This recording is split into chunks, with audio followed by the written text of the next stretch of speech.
Hello and welcome to Mind Shifters Radio. I'm Tim Hayes. I'm your host for the first hour, and today is Tuesday, June 22nd, 2021. As always, we're grateful to everyone who's joining us here today, whether you're listening live or through the archives, as we spend another couple of hours teaching and supporting people in using some of the most powerful, effective, efficient, and accessible tools I've ever encountered. These tools are available absolutely free at whyagain.org. If you go to that website and click on the Start Here link in the upper left-hand corner, we'll take you to a page where you can download and read Chapter 24 of Dr. Michael Rice's book. The book is titled, Why Is This Happening to Me Again? And that chapter of that book is a narrative description of the primary tool in this work. It's a tool I've used for over 17 years to improve the quality of my life and manage emotions and relationships and turn any negative emotional state into part of the infallible guidance system that we've all been gifted. We encourage you to do that. You can also click a link, download the PDF file. It's completely free. Print it off, copy it, use it as often as you'd like. You can also go to your app store and type in the 3 words Heartland Aramaic Forgiveness and get access to a completely free and private app that contains the reality management worksheet, an abbreviated version of that worksheet, and a copy of the Dragon Klingon game, which is a wonderful way to introduce these tools to even younger audiences. You can also download a whole host of audio files of shows just like this one where people have been stepped through that worksheet process, and those files can serve as a tutorial for you. And if you are listening to this through the archives, you can get very, very powerful instruction on how to use these tools just by listening to those curated archive shows. We hope you do that soon and often, and if you've got a question or a comment, give us a call at 563-999-3581, and then press 1. It'll put a little question mark by your phone number, and I'll announce you by your area code. We have been working through the Course in Miracles workbook lessons this year. Today is the 173rd day of the year. We're in a review, and this review begins with the reminder that creation is but love, and therefore so am I. Review of Lesson 155 says, I will step back and let creation lead the way. Lesson 156 reads, I will walk with creation in perfect holiness. Walk with God, walk with love, walk with creation in perfect holiness. We're also doing the Pam Grout book, A Course in Miracles Experiment, and her lesson 173 is titled, Violate Normal Expectations. She quotes a Sufi mystic as saying, Know, O beloved, that man was not created in jest or at random, but marvelously made and for some great end.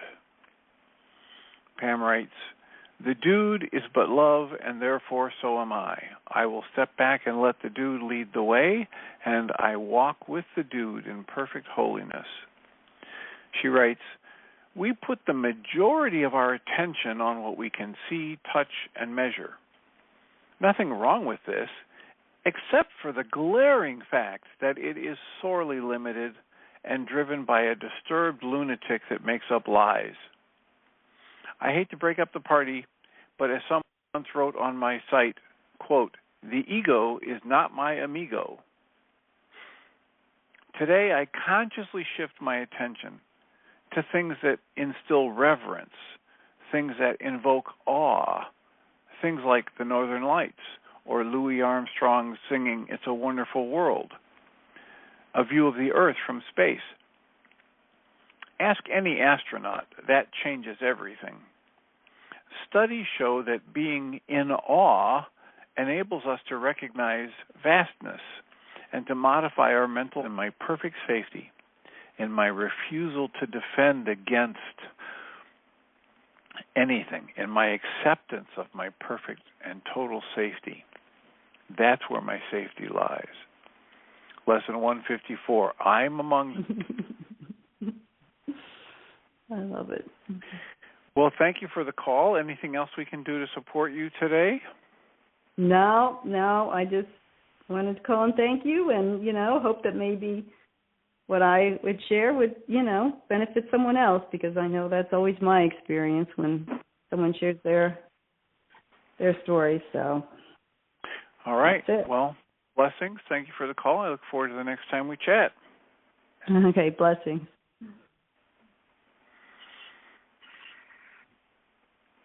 So we have 15 minutes left, or almost 15 minutes. We'll do a transition with the last couple of minutes, but how can we support you? What's your question or your comment? What's an experience you've had related to doing the work?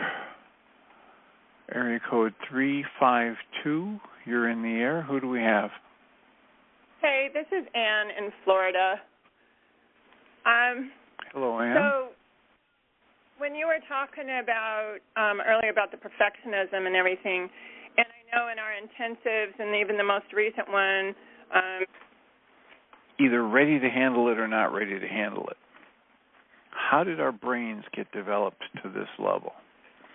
And, what is it that I can do to be better? I have one person in particular who is a phenomenally good parent, and she's worried that she's not good enough. So there's that expectation of perfection. There is that ridicule of self for being less than perfect. And that series of questions from that person led me to the book I was talking about. I'm reading from Gabor Mate, the In the Realm of Hungry Ghosts, where he describes in such detail the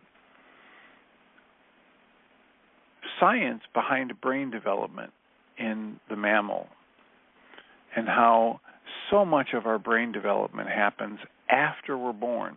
And that's why we encourage the frequent use of things like the tools Michael and Jeannie present, because the brain is constantly still learning, and it's possible to rewire my brain to be more flexible, to be more able to handle different kinds of stress, to manage stress. Michael actually has specific tools for managing stress.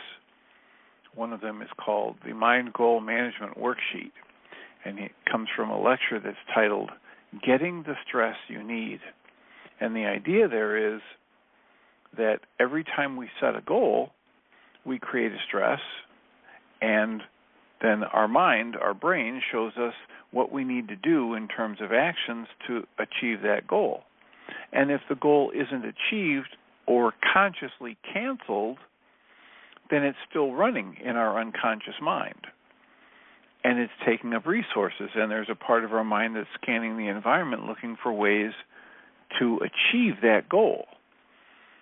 And the older we get, the more unachieved goals we have that haven't been canceled, that are running in our mind, our consciousness, unconscious, however you want to look at it, the more difficult it is for us to manage that stress and live a healthy, happy, relaxed, productive life.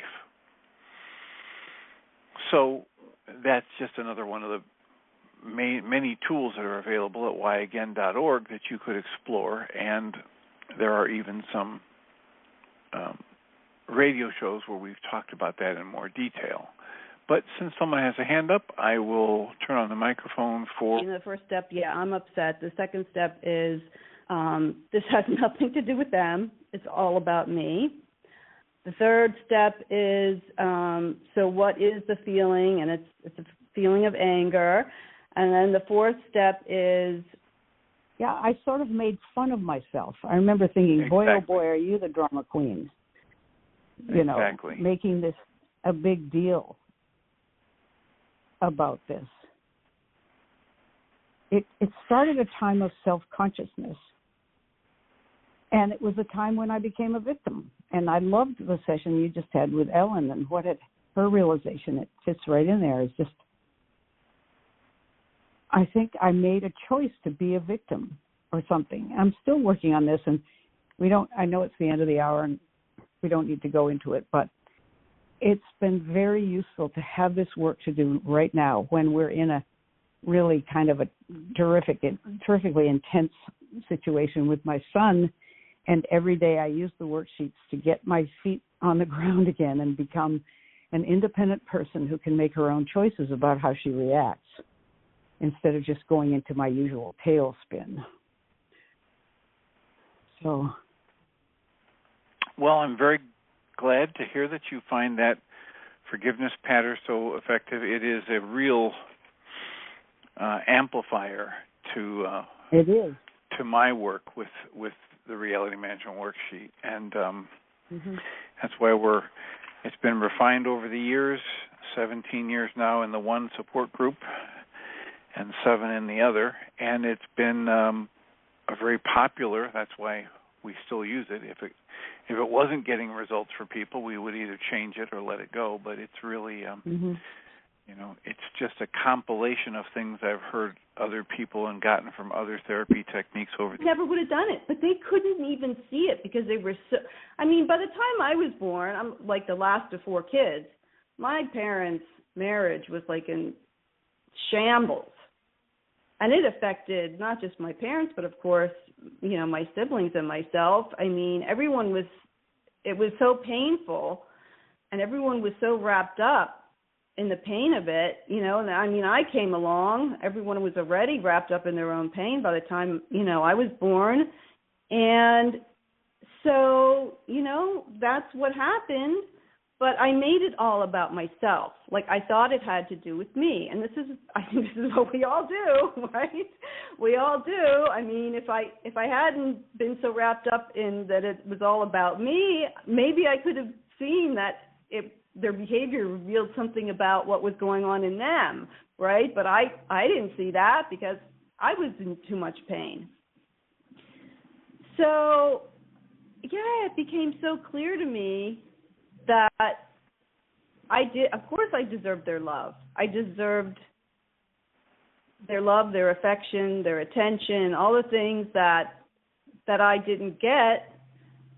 But I also saw that when I took on the belief that there must be something wrong with me, I abandoned myself. Because when I first allowed all of this to start coming through this morning and I started getting really emotional, the words that came with the emotion were, it really was kind of true back then, but it's not true now. So what can I do now? I'm not helpless. And I did one this morning on the forgiveness app that it is now active and online. You can do an update on Google. It's been on the iPhone for a little over a week now. So it is updated. There's a lot of new things. A lot of the little bugs have been fixed. There is one glitch that we don't have any control over, and that is if you have a phone that is using the Android 11 software. So like, for instance, I have a Note 20, and it uses Android 11 software. So if that's the case on your phone and you're doing the Dragon-Klingon game, when you get to the end where you should have the option to save your scores, for some reason Google and Android 11 haven't settled it, and you have to give a gazillion permissions. So for now, if you want to save your score on the Dragon-Klingon, when you get to that score, just do a screenshot. You can save what's on the screen of your phone, and you can save it that way. But right now, what will happen is you'll get a pop-up that says that it's not compatible with Android 11. But it works on every other phone. So jump in there, and, it'd be awesome for some of you, if you've downloaded it from Google Play, that you also give us a scoring on it. There was a couple, I don't know how to get a hold of them, but there were a couple people gave us a bad score because they said that they couldn't get it to work. They lived in another country, and I don't know why that would have anything to do with it, but they said they couldn't get it to work in their phone, and someone else said that, it had too many glitches. So I'd love to get a hold of those two people and say, hey, do an update. It works. But so it'd be really nice to have some more reviews out there, and we appreciate you. So welcome, Michael, to the show. Yeah. The energy of the Yeah. people who are doing the loud noise that is so intrusive and abusive, and the energy of you who's receiving it. Yeah, and then I became one who was giving it, right? When I got older, I became the one who was screaming and yelling and creating, all the noise in the house. And I knew that there was guilt in me about that because my parents used to shame me about it. And I used to say, "Oh, the neighbors can hear you." Oh boy, did you hear that? Yes, I did hear that. I know that. This is not the first time I've looked at this, and but it's the first time I related it back to me taking on the belief that there must be something wrong with me. But your parents used to actively use the phrase, "You need to stop this because the neighbors can hear you"? Well, I don't know if that was the exact words, but I do recall one time at least where they made it clear to me that I was disturbing the neighbors.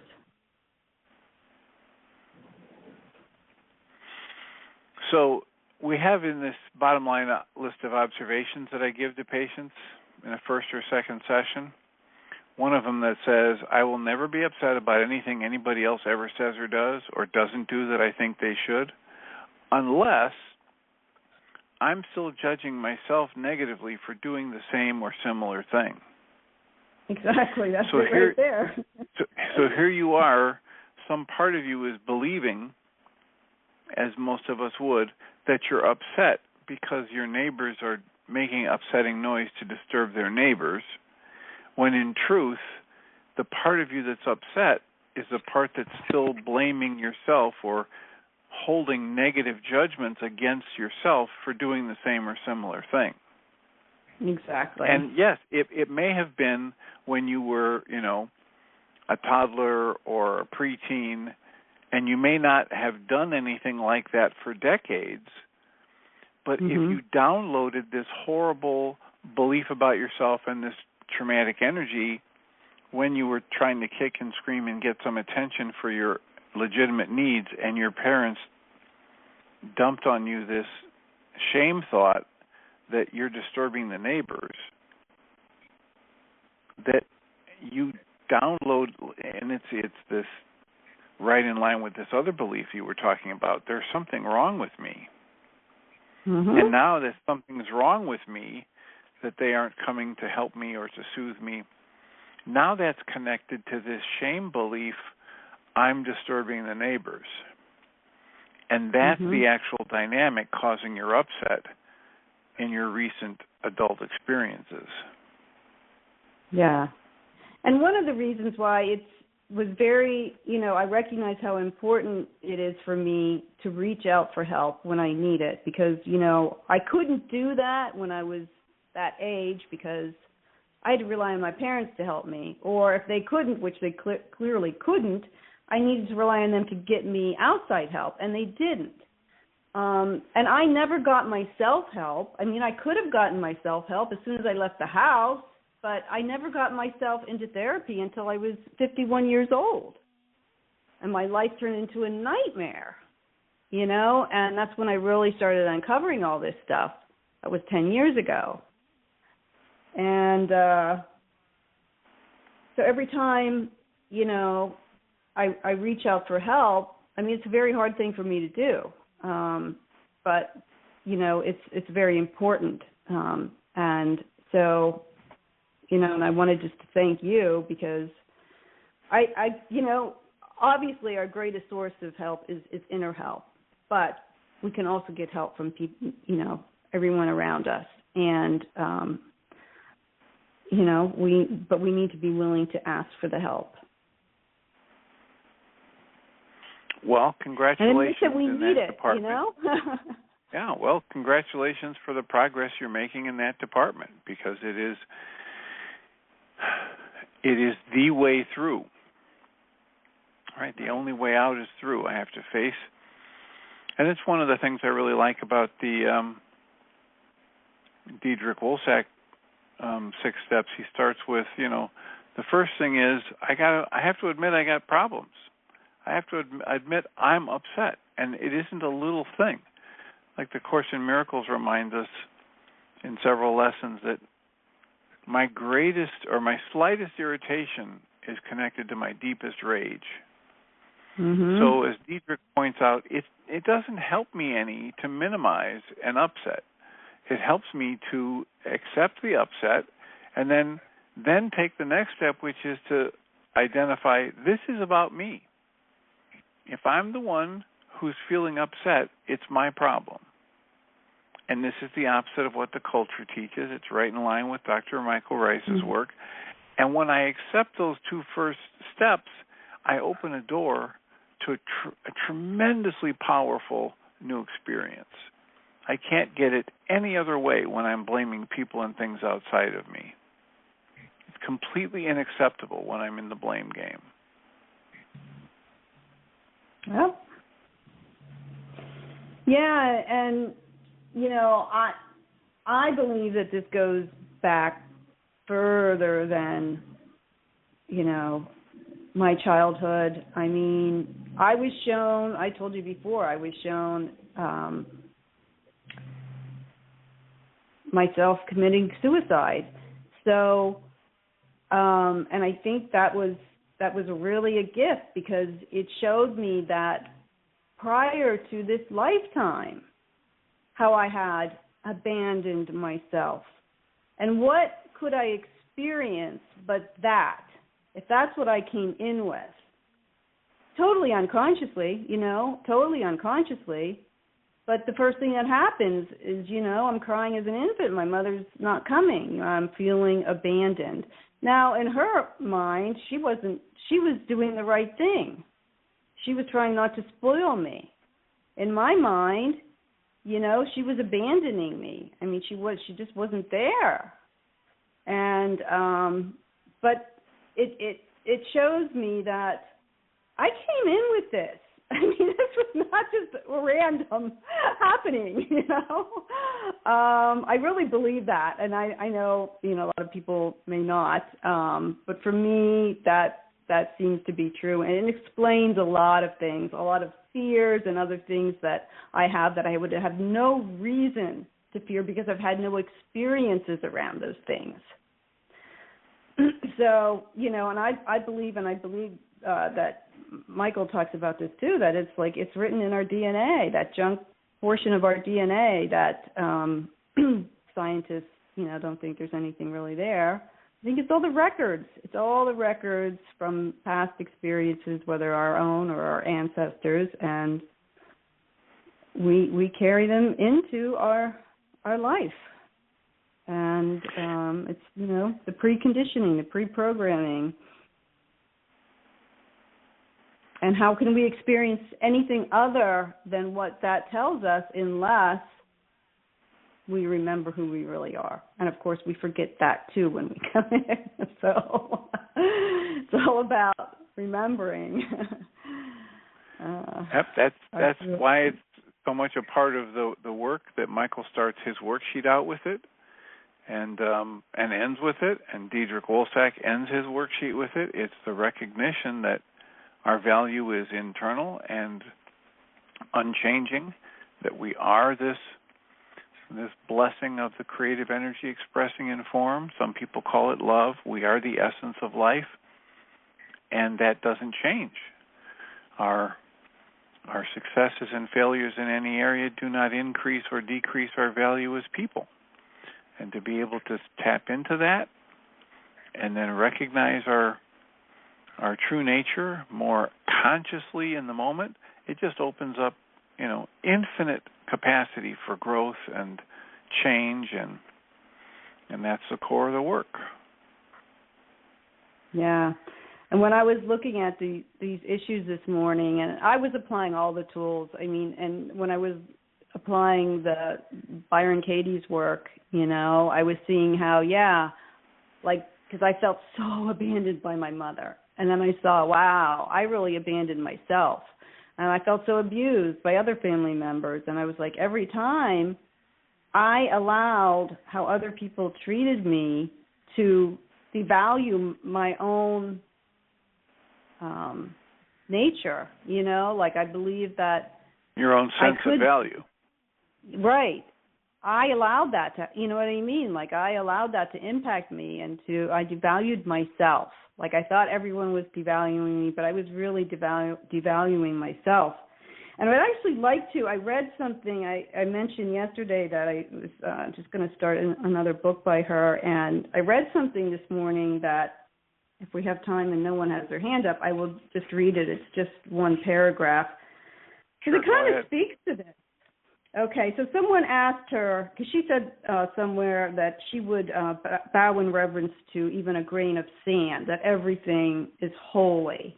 And so someone asked her the question, well, why would you do that? And so this is her response. She says, the grain of sand gives itself entirely. Even though I may be totally unaware of it, it waits for the opportunity to show me itself and how it exists through me. It's patient, solid in its purpose, unchanging in its present identity. It doesn't pretend. It doesn't mind if I step on it, praise it, or belittle it. It remains what it is, without disguise or deceit. It is perfectly allowing, doesn't resist the name I give it, lets itself be whatever I call it. Who of right mind wouldn't bow to such a consciousness? I honor it as a teacher, and I meet its nature in everything I witness. If you throw me away, step on me, judge me as useless, overlook me, do I remain with the same constant, generous nature as the grain of sand? This is the Buddha mind. It's what I woke up to. I also learned from the grain of sand that physical bowing is unnecessary. My bowing is now an unceasing internal experience, like the emptying I underwent in the desert for so many months after I woke up, an emptying that left me with reverence toward everything I met. It left me as the student. And I just thought that was really beautiful and really telling. I mean, there, you know, she speaks directly to others' treatment of you, and how is that going to affect you? Yeah, well, and that's the essence of it. That's the essence of it. And we have people that are, you know, very, very challenged by that because resolved. So it still needed to be resolved. So I had to see it. Well, how am I going to see it? Well, I got to look outside of myself and see what people are doing. That's how I know it. That's how I know what's in my unconscious. What's going on around me? How are people treating me? This is what I'm believing about myself. This is what I'm doing to myself. It's all a perfect reflection.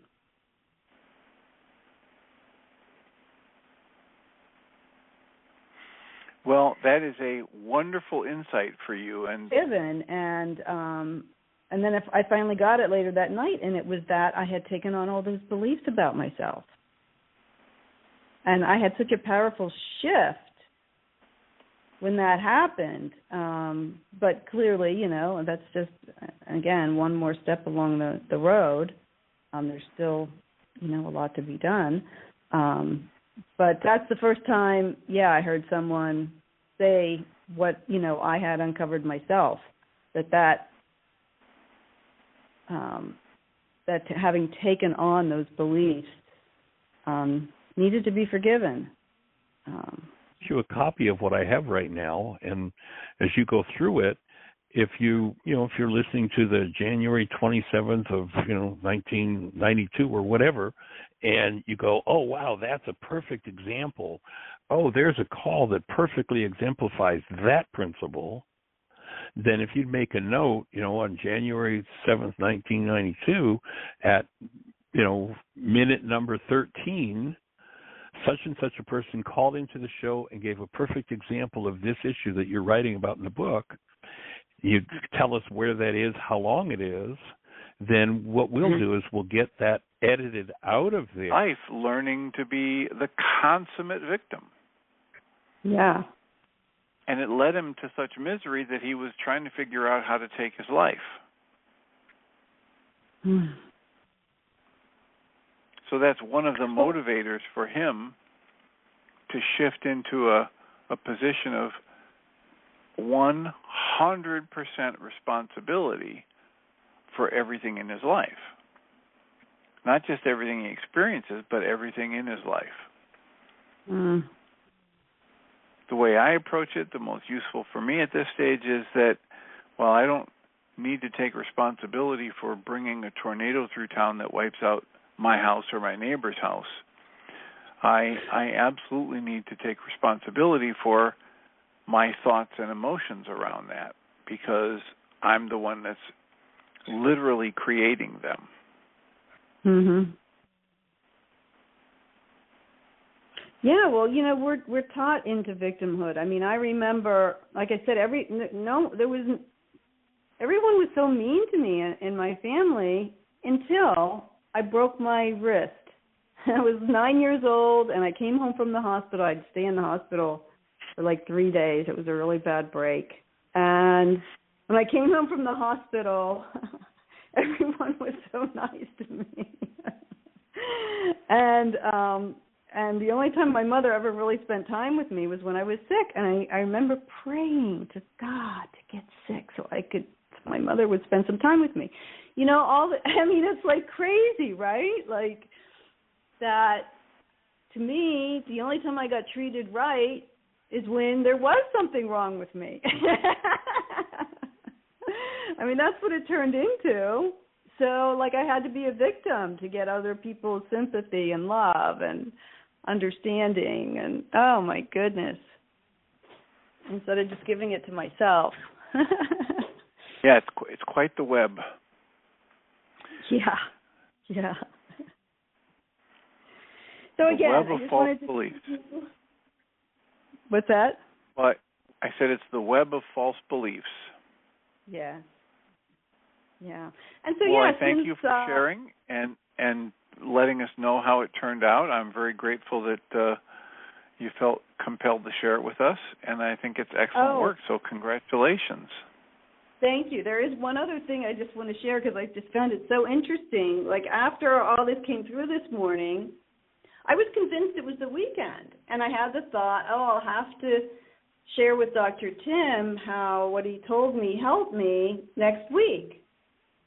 And then all of a sudden it occurred to me, that was yesterday. I thought days had gone by. And I was like, whoa. Like, this is like how time, like, it really got me to see, see time in a different way. Because I think maybe in the past it might have taken me that long to have, like, a breakthrough like that. And it happened so quickly, I thought days had gone by. It was the weekend. I'm like, it's only Tuesday. So I thought that amazing. was interesting. Yeah, Krishnamurti would tell us that there is no time without thought. And that, most of us have had the experience of time rushing by when we're having fun, and time being tortuously slow when we're waiting for something, and so it's really the experience of time that we create with our thought that has impact on us. Far more impact than the actual ticking of a clock somewhere. Yeah.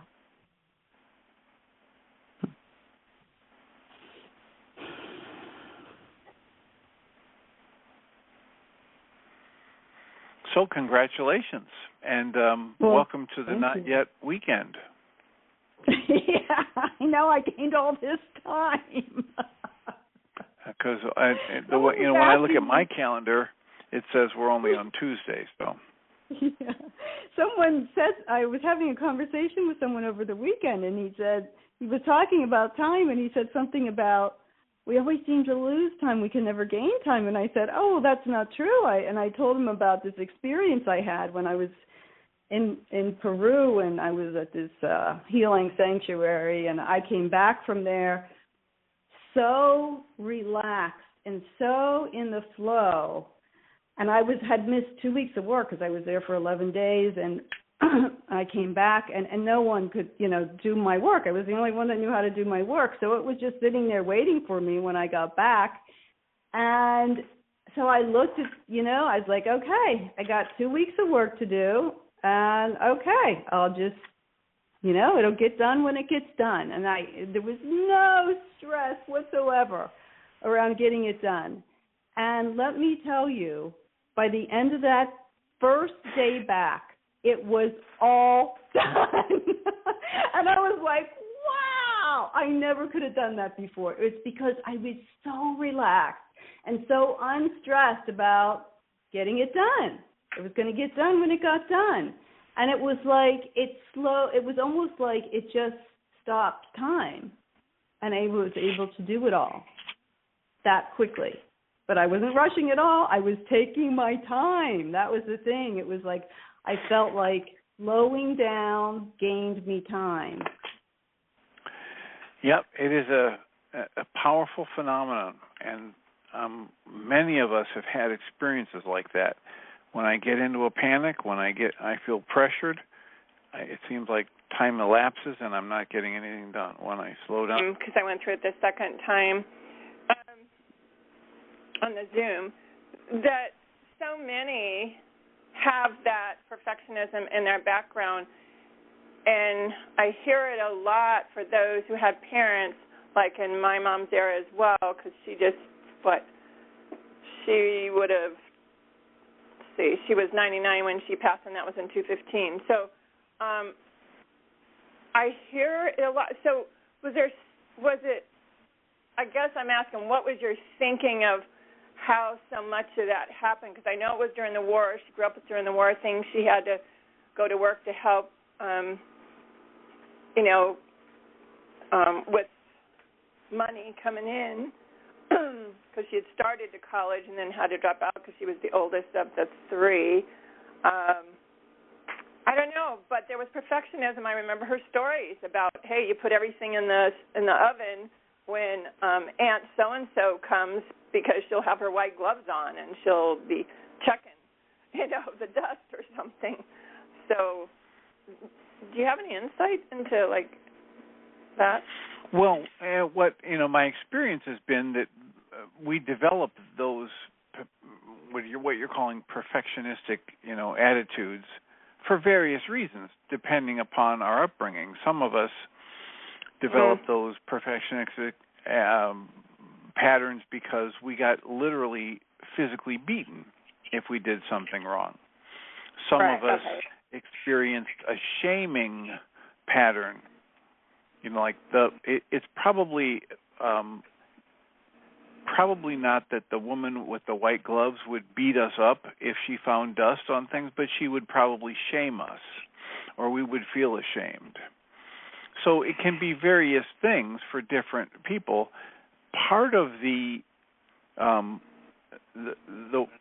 pattern that was very active in the woman I was talking about earlier is the only way to avoid upset, panic, or emotional dysregulation from a parent was to be calm and controlled, to be getting everything done, right away, the way it's supposed to be done. And that was, so her perfectionistic tendencies were the defense against her parental dysregulation, right? Her mom would just fly off the handle and scream and what is wrong with you and all that kind of stuff. So it's going to be different for everybody. Okay, so I don't have any insight as to your particular family pattern, but that's the kind of thing that anybody can explore using the worksheet or the targeted journaling, the Mind Shifter tool. Right. So what I'm hearing is, though, it can change then from generation to generation. So what my mom got out of that, like possibly the shame thing, I got, something a little different. It's like, well, hurry up and get it done because I didn't do it good enough or something. And there's some other things. But, okay, so then it can shift, too. Okay, like you said, according to, like Ellen's was one way, and mine was another, and then, a friend over here is another way, but we come to the same perfectionistic kind of thing. Because I have friends that are, and my daughter is now trying, working on overcoming that, but in some settings, like as a nurse, you have to be pretty close to perfect. I mean, or you've got patients and you need to do the exact right things for there, but then when you carry that over into other things, it then infringes on somebody else that, wait a minute. Wow. Okay. Well, and if if you're like me, you've probably recognized that we're all human beings, and no one is actually perfect. One of the patterns that I recognized in graduate school was that these people who literally tortured themselves with their perfectionistic attitudes had one or more areas in their life where they didn't even try for perfection. They were either morbidly obese or they were hoarders, so their house was an absolute mess. I mean, so it's that they choose a particular area to, or a pinpoint for their perfectionism. And some people, try to do it in every area. Those people don't usually last long. They have nervous breakdowns or, some area of their life fails. And this includes some people are almost they're almost able to do that perfectionism with everything in the physical realm. So it's the kind of person where you could eat off their garage floor and their cars and their house are immaculate. However, if you explore their personal relationships, it's a disaster. It's a disaster. So even if you've got somebody or you run into somebody who's the consummate perfectionist, like Steve Jobs or somebody like that, where like every little detail of every little iPhone or Apple product had to be perfect. But then you look at what were his personal relationships like, and how was he, was he actually nice? I mean, one of the things I like is the idea that the best marker for your spiritual development is how nice you are. And if you're not really nice, you're not really spiritually advanced. Mm-hmm. So that's, it's going to have variations all over the map. And I can't give you an answer for what's causing perfectionism, but we can use the tools to dismantle whoever has a perfectionistic tendency that's causing difficulties in their lives or stress that is unmanageable. They can use the tools to figure it out for themselves and then let it go. Right. So, but that explains why I've had no issue with things, tangible things, physical things, like I like to put things together, and I would always, and it would be perfect, it would have to fit together. Like jigsaw puzzles have to fit together a certain way, and you can try one piece 5 times and try to make it go in that spot, and it doesn't, and later you find out, and, even sometimes the wrong one. Oh, wait, I got to go back over here because that's the wrong thing. Okay, but I have the patience for that, but not for the emotional side. But then, right, I grew up with, my mom, everything was clean and, as well fed, but then never talked about emotions and never talked about feelings. And okay. So, like you said, so using the tools, but then that makes more sense for me why we have to do so many wake-up sheets, because the different areas pop up as we clean up one area. See, there you go. Okay, so that just makes sense, more sense. Now, the brain cells are working here, finally, for some areas. So, thank you, though, because that's good. I appreciate it. Well, you're welcome, and it sounds like you just hit an insight that would be really good to write down before it flies out of your brain. Yes, thank you. All right, well, I appreciate the call. Blessings. All right, blessings, thanks. Area code 610, is this Susan? It is. Hi, Dr. Tim. I wanted to thank you for your forgiveness pattern. I've taken it. What I do is I print out the pattern and use it beside the worksheet. And it took me to a memory that was absolutely crucial. At age 8, I was impressed with Wolzak, who said, up until age 8, we are just sponges and we're taking things in, and we form all of our emotional responses by then. So we need to go back, using the pattern I added to myself, but we need to go back and match the emotion with something that might have happened before age 8 or up to age 8 approximately. And I just did that and realized that he's right, that children accept everything as it should be when they're young. If they get hit or something, they think they might get mad at a friend or something, but if their parent punishes them, they think this is the way it is. They might think I deserve this, or they might not, but they accept it as what it is. And therefore, they're living in the present. And to some extent, because they're just living in the present, they are healing themselves as they go along because they're in the present, which I can't even go into. It's just a thought, at least for the time being. But then, at age 8, I realized I made a decision that life was hard and life hurt and life was sad and tragic. And I remember thinking that and crying and looking in the mirror and thinking, my goodness, what an actress you are.